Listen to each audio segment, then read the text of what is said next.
Yes, good morning to everyone.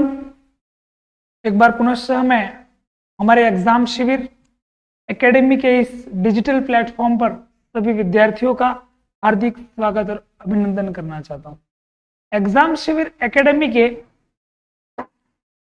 Channel exam शिविर school पर हम बोर्ड की प्रिपरेशन करवाते हैं, बोर्ड एग्जाम की तैयारी करवाते हैं। अब इस डिजिटल प्लेटफॉर्म के माध्यम से आपका स्कूल आपके मोबाइल पे, आपके फोन पे आपको सारी चीजें देखने मिलेगी ऑनलाइन।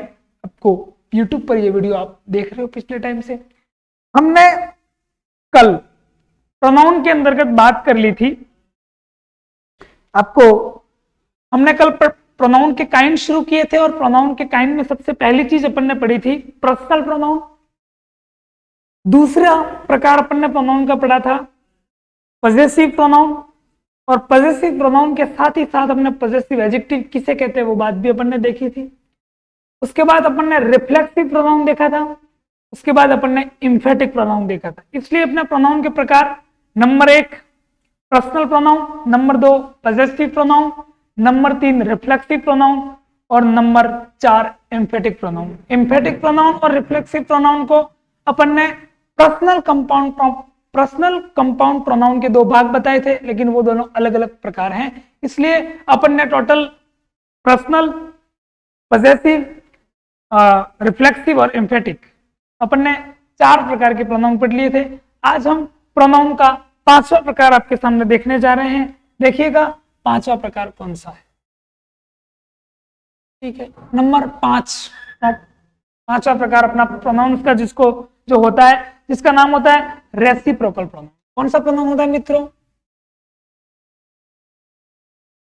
Reciprocal pronoun. आज अपन बात करने जा रहे हैं रेसिप्रोकल प्रोनाउन। ठीक है मित्रों, रेसिप्रोकल प्रोनाउन में कौन कौन सी चीजें आती हैं देखिएगा।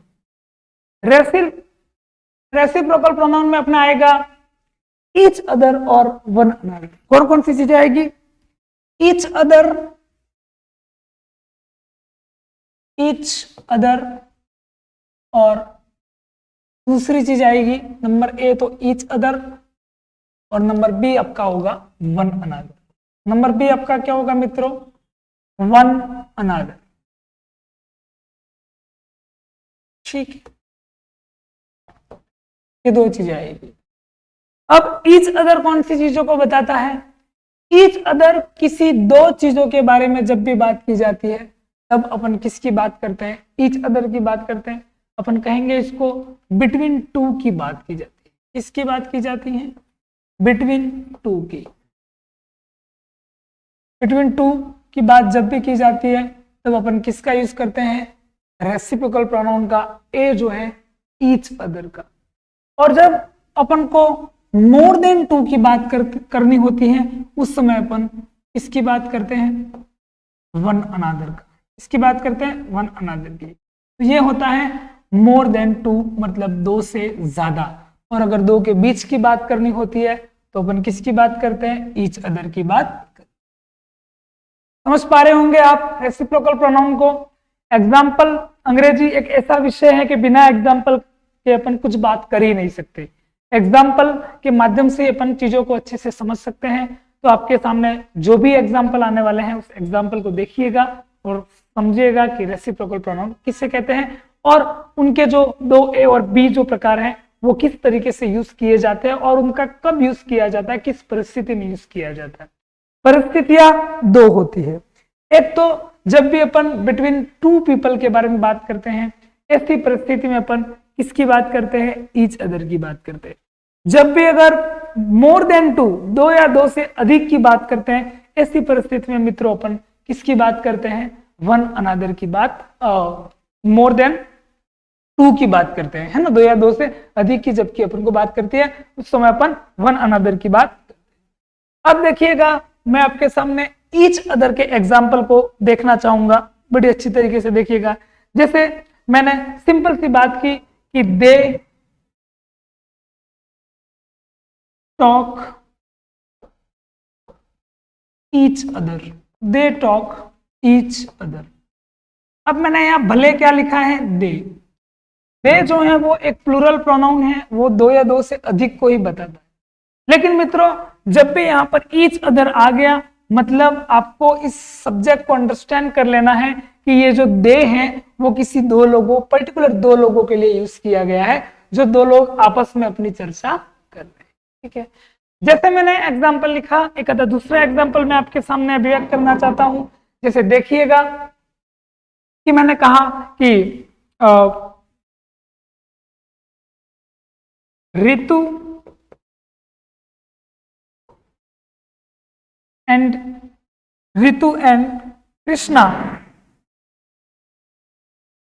ऋतु and Krishna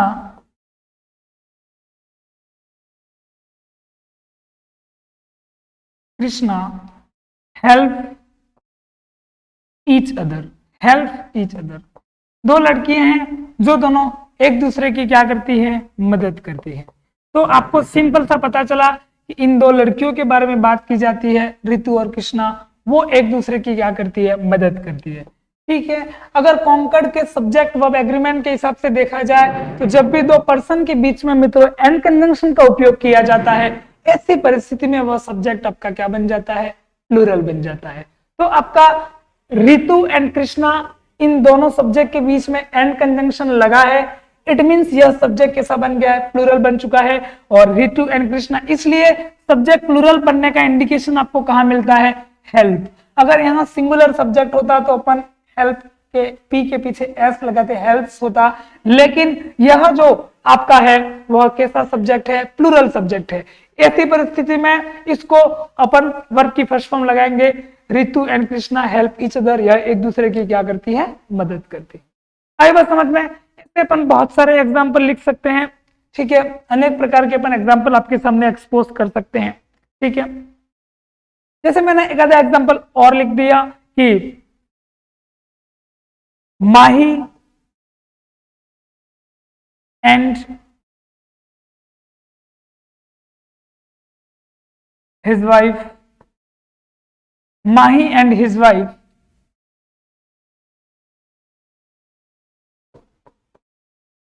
discuss, Mahi and his wife discuss about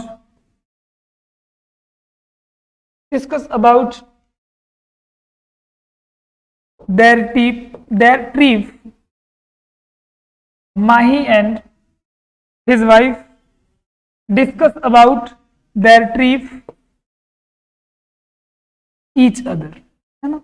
माही और उसकी पत्नी अपना ट्रिप के बारे में, कहीं घूमने जाना है, उस विषय के बारे में वह डिस्कस कर रहे हैं। तो यहां पर कौन कौन बात कर रहे हैं, माही और उसकी पत्नी। ठीक है, तो ईच अदर यह बात कर रहे हैं, तो यहाँ पर अपन ने कौन सी वर्ब, प्लूरल वर्ब आएगी, क्योंकि दो पर्सन्स के बीच को एंड कंजंक्शन से अगर जोड़ा जाता है, ऐसी परिस्थिति में आपका सब्जेक्ट कैसा होता है, प्लूरल हो जाता है। कैसा होता है सब्जेक्ट, प्लूरल। आई बात समझ में? इसलिए सिर्फ वर्ब की फर्स्ट फॉर्म का उपयोग किया जाता है। तो आपने देखा कि ईच अदर को अपन ने देखा कि बिटवीन टू पीपल के बीच की बात की जाती है। अब अपन देखने जा रहे हैं आपके सामने वन अनदर को। ठीक है, वन अनदर को अच्छे से देखिएगा। जैसे मैं उसका एग्जाम्पल बताता हूं कि छोटे जो बच्चे होते हैं आपके सामने, है ना, जैसे मैंने एग्जाम्पल लिखा, स्मॉल चिल्ड्रन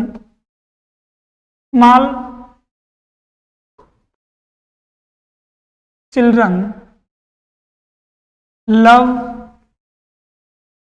वन अनदर। जो छोटे बच्चे होते हैं, खूबसूरत प्यारे से फूल जैसे जो छोटे से बच्चे होते हैं, आपने देखा होगा 3-3, 4-4, 5-5 साल के छोटे बच्चे जब ग्रुप में वह खेलते हैं, तब वह अपने एक दूसरे के प्रति कैसी मोहब्बत को एक्सप्रेस करते हैं, कितने प्यार से रहते हैं, है ना। तो देखिएगा कि small children love one another. ठीक है, छोटे बच्चे जो हैं वो एक दूसरे से क्या करते हैं, प्यार करते हैं। मतलब स्मॉल चिल्ड्रन जो है वो दो या दो से अधिक हैं, इसलिए अपन ने यहाँ पर किसका यूज किया है मित्रों, वन अनदर का उपयोग किया है।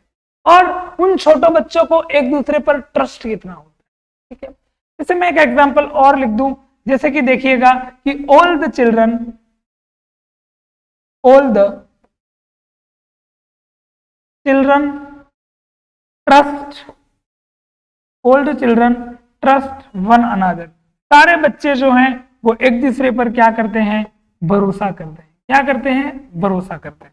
ठीक है, तो यहां पर बात की जाती है कि सारे जो बच्चे होते हैं वो एक दूसरे पर क्या करते हैं, भरोसा करते हैं, वन अनदर की बात होती है। हालांकि अपन देखते हैं कि छोटे बच्चों में, जब भी छोटे बच्चों में जो मैस्कुलिन जेंडर होते हैं, लड़के जो होते हैं, अगर आपने देखा होगा कि मैं आपको एक बीच का अंतर बताऊं कि लड़कों के सामने अगर आप कोई भी खिलौना दे दो किसी भी प्रकार का, लड़के क्या करते हैं, खिलौनों को, उस खिलौनों को वो तोड़ देते हैं। कहीं जैसे आपने कोई डॉल दे दी तो उसका हाथ किधर है, उसका मुंह किधर है, उसका है ना लेग किधर है, सारी चीजों को वह तितर बितर कर देते हैं, बिखर देते हैं, तोड़ने की उनकी इच्छा होती है, वो तोड़ डालते हैं। लेकिन अगर आप किसी लड़की को देते हो डॉल, अगर आप किसी लड़की को डॉल देते हो तो वो लड़की उस डॉल की केयर करती है, वो लड़की उस डॉल की क्या करती है, केयर करती है। एक जो लड़की होती है उसके पास अपना सा छोटा सा भाई, उनको जब भी एक 3 महीनों का, 2 महीनों का, 1 महीने का छोटा सा जो प्यारा सा बच्चा एक पालने में सोया हुआ होता है, उसके पास अगर आपकी गर्ल्स लड़की अगर 4 साल की होती है तो वो उसके पास जाती है, तो वह उसको केयर करेगी, वो उससे प्रेम करेगी, वो उससे मोहब्बत करेगी। लेकिन लड़का जो होता है वो उसको छेड़ने की कोशिश करेगा उस छोटे से बच्चे के साथ। उसको ये नहीं, क्योंकि उस लड़की को भी नहीं पता है, उस लड़की का भी बोध नहीं होता है कि ये छोटा बच्चा, ये भले क्या है, इसके अंदर जान है नहीं है, डॉल है, नहीं पता चलता उस बच्चे को। लेकिन फिर भी लड़की के अंदर उसका जो जेस्चर होता है, उसकी जो विजन्स होता है, वो ऐसा होता है कि किसी की केयर करना, किसी के प्रति, मैं इसलिए कहते हैं कि जब आपके घर के अंतर्गत करुणा, दया, मोहब्बत, करुणा, दया, मोहब्बत, धैर्य, शालीनता, पेशेंस होता है, उस समय आपके घर पे एक बेटी का जन्म होता है। लेकिन जब आपके घर में एक, मैं कह सकता हूं कि जब भी शौर्य की बात होती है, जब भी वीरता की बात होती है, जब भी चिराग की बात होती है, जब भी दिए की बात होती है, तब आपके घर में बेटा पैदा होता है, ऐसा कहा जाता है। तो देखो, ये सारी चीजें अपन किन चीजों के लिए पढ़ रहे हैं बेटा, लैंग्वेज के लिए पढ़। ये सारी चीजें देखो, आपने इस प्रोनाउन के प्रकार को देखा, ईच अदर जो होता है कहीं ना कहीं लैंग्वेज में यूज होता है, वन अनदर होता है वो भी तो कहीं ना कहीं किस में यूज होता है मित्रों, लैंग्वेज में। अब मैं आपको बताता हूं कि लैंग्वेज को कहा जाता है, मैंने पहले ही वीडियो में कहा था कि language is the medium of communication. भाषा क्या होता है, कम्युनिकेशन का माध्यम होता है। क्या होता है, कम्युनिकेशन का माध्यम होता है। लेकिन लैंग्वेज जो होती है वो आपको कम्युनिकेशन के साथ साथ लैंग्वेज आपको प्रकृति सिखाती है, लैंग्वेज आपको संस्कृति सिखाती है। भाषा, when your mouth is open, जब आपका मुंह खुलता है, जब आप बोलना शुरू करते हो, तब आपका नेचर कैसा है, आपकी प्रकृति कैसी है, आपकी संस्कृति कैसी है, आपके संस्कार कैसे हैं, वो आपके बोलने से पता चल जाते हैं। तो भाषा सिर्फ अपनी इंफॉर्मेशन को आदान प्रदान करने का, कम्युनिकेशन का माध्यम ही ना होकर, सिर्फ कम्युनिकेशन का माध्यम ही नहीं है, अपितु लैंग्वेज जो होती है वो आपकी नेचर को बताती है, आपके कल्चर को बताती है, आपकी प्रकृति को बताती है, आपकी संस्कृति को बताती है। तो भाषा में बहुत, मतलब भाषा जो है वो बहुत ताकतवर है। लैंग्वेज है वो व्यक्ति का माइंडसेट बताता है, लैंग्वेज है वो व्यक्ति की शिक्षा बताता है, लैंग्वेज है वो व्यक्ति के व्यवहार में परिवर्तन बताता है। चाहे भाषा कोई भी हो, अंग्रेजी हो, हिंदी हो। अपन कहते हैं कि भले अंग्रेजी विषय का टीचर हूं, लेकिन हिंदी मेरी मां से बेहतर मेरी मौसी थोड़ी हो सकती है ना। यही कहते हैं, जब उर्दू और हिंदी की बात आती है तो हिंदी के एक मशहूर कवि डॉक्टर कुमार विश्वास कहते हैं कि ज़बाने मुल्क की दो बहनें ये पैगाम लाया हूं, ज़बाने दो मुल्क की बहनें ये पैगाम लाया हूं, मैं अपनी मां का बेटा हूं, घर मौसी के आया हूं, मैं अपनी माँ का बेटा हूं, घर मौसी के आया हूं। तो भाषा, लैंग्वेज यूज होने पर, लैंग्वेज का उपयोग अलग अलग जगह पर है। अंग्रेजी को दुनिया की खिड़की कहा जाता है। आप इस इंग्लिश लैंग्वेज के माध्यम से पूरे विश्व को देख सकते हैं। It is the window of the world because of it is an international language. और यह लिंग्वा फ्रिका भी कहते हैं इसको, है ना। डायरेक्ट मेथड्स में, जैसे कि अपने जो मेथोडोलॉजी होती है उसके अंदर जब बात की जाती है इंग्लिश की, तो डायरेक्ट मेथड जो होता है उसमें इंग्लिश टू इंग्लिश बात की जाती है ना। टीसीजी मेथड अपना होता है ग्रामर कम ट्रांसलेशन मेथड। अलग अलग प्रकार के जो मेथड्स होते हैं उसमें अपन पढ़ते हैं। अपनी टारगेट लैंग्वेज कौन सी होती है, जैसे इंग्लिश की टारगेट, अपना इंग्लिश की मेथोडोलॉजी के अंदर अपन देखते हैं तो हमारी टारगेट लैंग्वेज क्या है, इंग्लिश। इंग्लिश में किस चीज पर कहां पर एम्फेसाइज किया जाता है, कहां ड्रिल किया जाता है। तो भाषा कोई भी हो, लेकिन भाषा जो है वो आपको प्रकृति सिखाती है, संस्कृति सिखाती है, आप पर कैसी शिक्षा का प्रभाव है। आपकी शिक्षा में कहीं क्रमतरी का भाव तो नहीं है, आपकी शिक्षा में कहीं क्रमतरी का भाव तो नहीं है, आपकी शिक्षा आपके अंदर कहीं एरोगेंस तो नहीं पैदा कर रही है, आपने जो पढ़ा है वो चीजें उछल तो नहीं रही हैं। उन सारी चीजों का ध्यान रखना पड़ता है। आज भी मैं यही कहता हूं कि अंग्रेजी विषय का विद्यार्थी होने में मुझे ज्यादा गौरवान्वित महसूस होता है कंपैरेटिव टू शिक्षक, टीचर। टीचर लोग कहते हैं मैं तो एक विद्यार्थी हूं। तो मैंने आपको बात की कि रेसिप्रोकल प्रोनाउन के अंतर्गत ईच अदर की बात की, वन अनदर की बात की। ईच अदर और वन अनदर के बीच में जो कंपैरिजन है उसको मैंने आपके सामने स्पष्ट किया।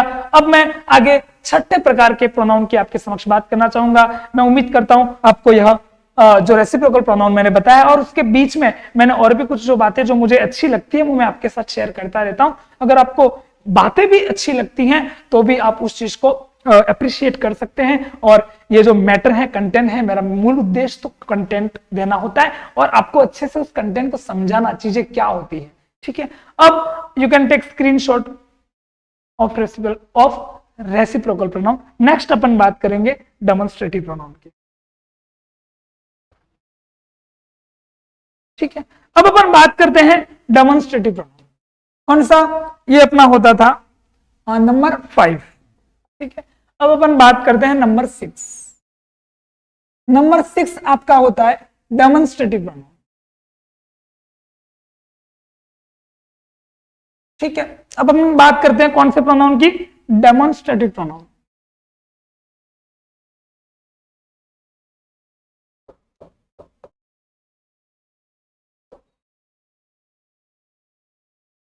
Now I am going to talking about demonstrative pronoun. समझना डेमोन्स्ट्रेटिव प्रोनाउन क्या होता है, उस चीज को अच्छे से देखिएगा। देखो, डेमोन्स्ट्रेटिव प्रोनाउन किसे कहते हैं, समझेगा बहुत अच्छे से कि जब भी अपन कहते हैं कि we use demonstrative to point out person और thing, we use,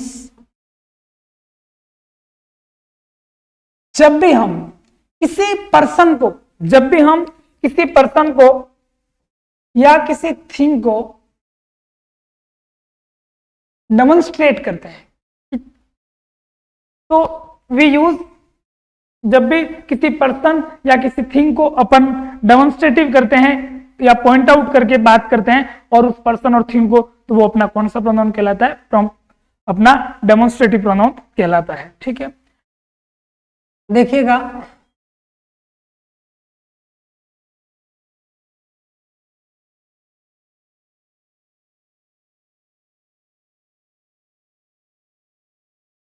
we use demonstrative point out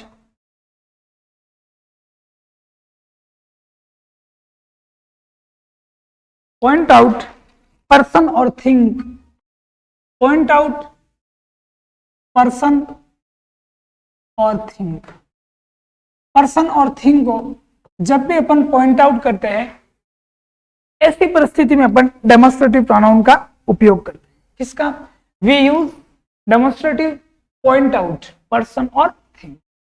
समझिएगा चीजों को बड़ी अच्छी तरीके से। क्या होता है उसमें? ज्यादा होते कुछ भी नहीं है, अपने क्या होते हैं, जैसे अपन देख लेते हैं कि मैंने यहां पर कह दिया सिंगुलर। क्या कह दिया? सिंगुलर। ठीक है, यहां मैंने लिख दिया प्लूरल। क्या लिख दिया? प्लूरल। ठीक है, अब इसके अंदर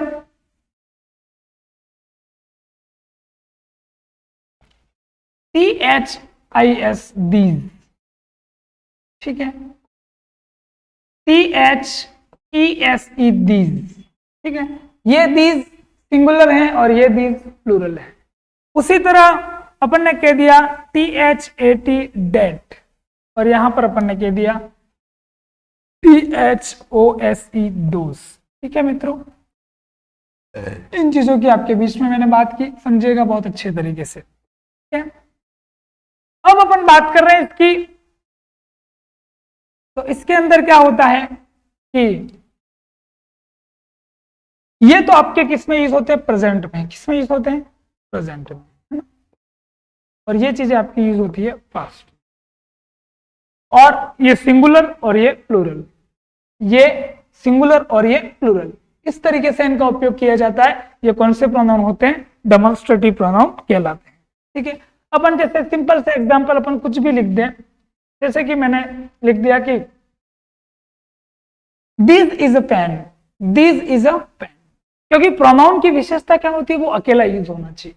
sorry, this is a pen, pronoun की क्या विशेषता होनी चाहिए, वो अकेला यूज होना चाहिए। जैसे मैं आपके सामने बता रहा हूं, देखिएगा, जैसे मैंने एक सिंपल सा एग्जांपल लिखा कि this is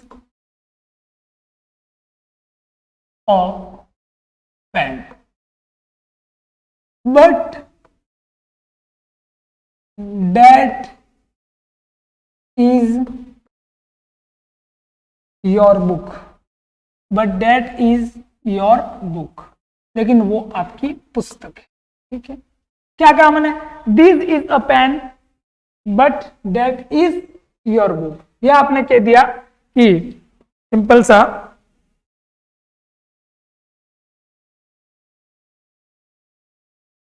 this is my pen, this is my pen, है ना, दिस इज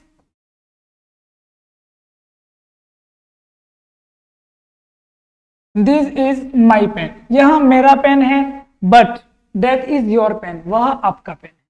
तो यहां पर यह जो पेन है वो मेरा है, ये डिस्टेंस को बताते हैं, जिसमें अपन कह सकते हैं कि आपने देखा कि जैसे कि यहां पर ये जो होते हैं वो नियर को बताते हैं। किसको बताते हैं, नियर को, और ये किसको बताते हैं, फार को। आई बात समझ में, ये किसको बताते हैं, फार को, ये दोनों किसको बताते हैं, नियर को बताते हैं, और ये चीजें जो है वो किसको बताती है, फार को बताती है, प्रेजेंट और पास्ट के साथ, ठीक है। समझिएगा चीजों को बड़ी अच्छी तरीके से, ठीक है। तो यहां पर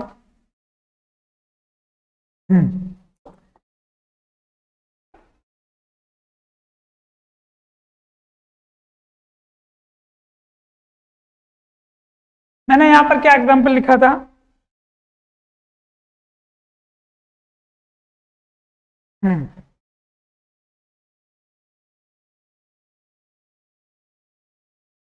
जैसे मैंने कहा था कि दिस इज माई पेन, है ना, बट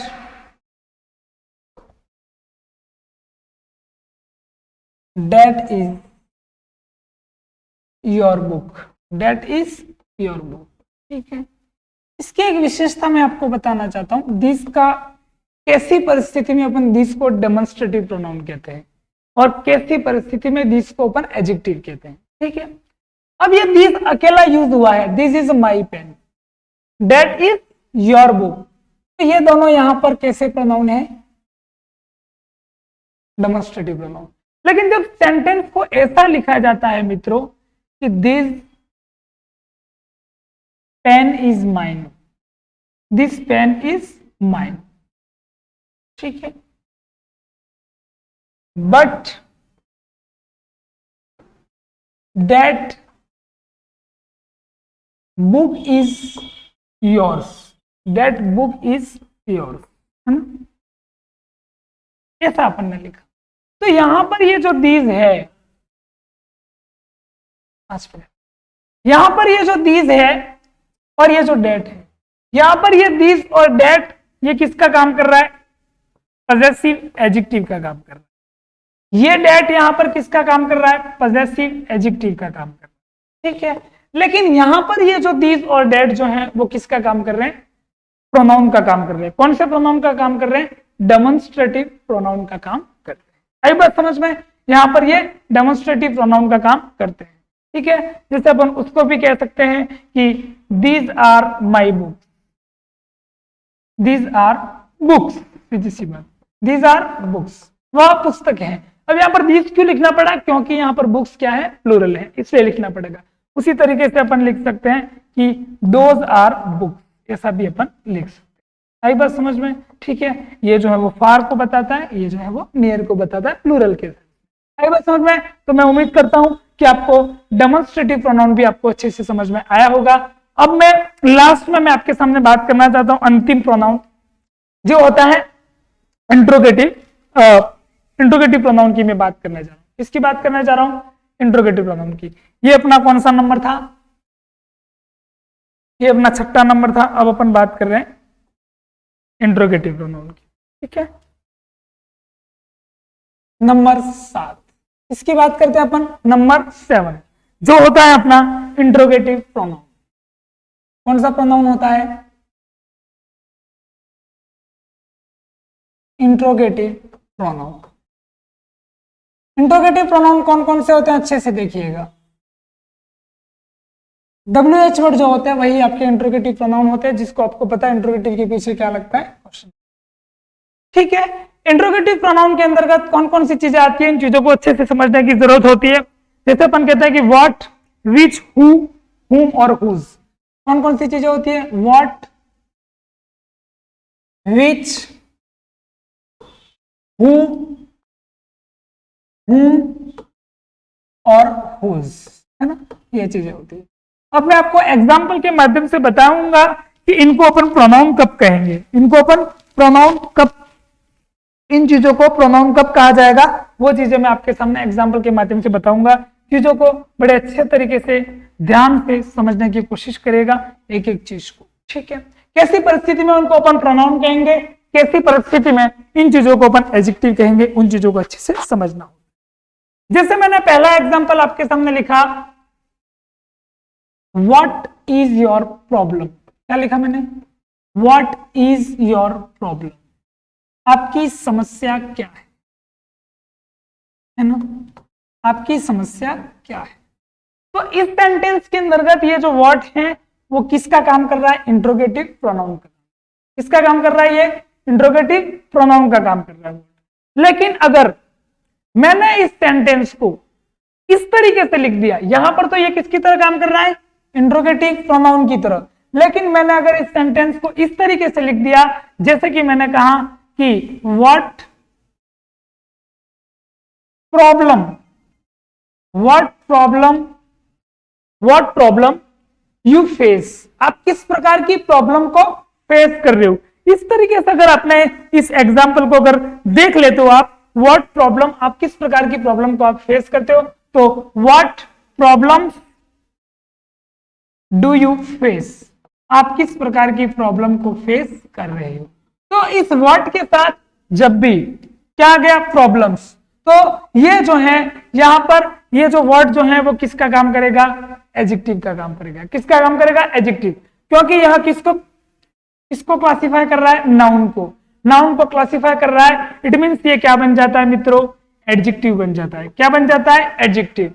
और ये जो व्हाट है वो आपका क्या बन जाता है? प्रोनाउन बन जाता है। क्या बन जाता है? प्रोनाउन, ठीक है। ये व्हाट है वो आपका प्रोनाउन बन जाता है। ऊपर वाला व्हाट इज योर प्रॉब्लम में व्हाट प्रोनाउन है, और what problems do you face, इसके अंतर्गत आपका वर्ड जो है वो क्या बन जाता है?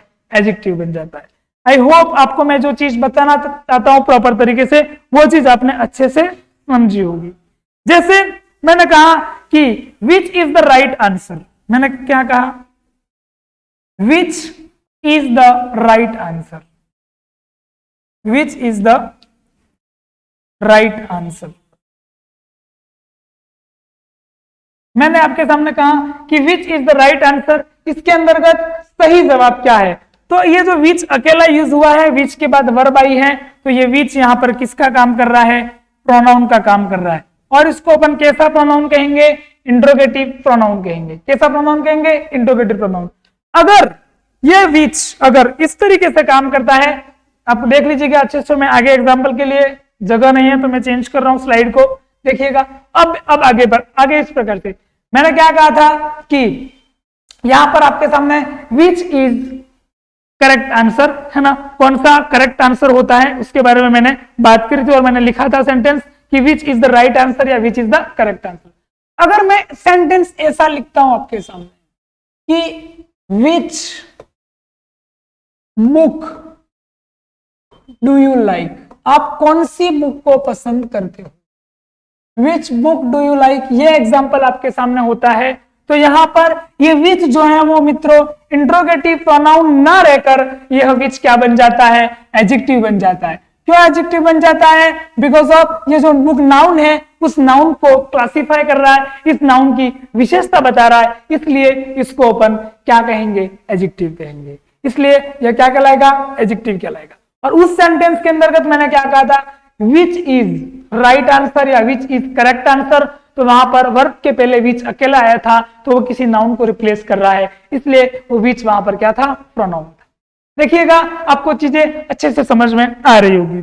जैसे मैंने एग्जाम्पल एक और लिख दिया कि whose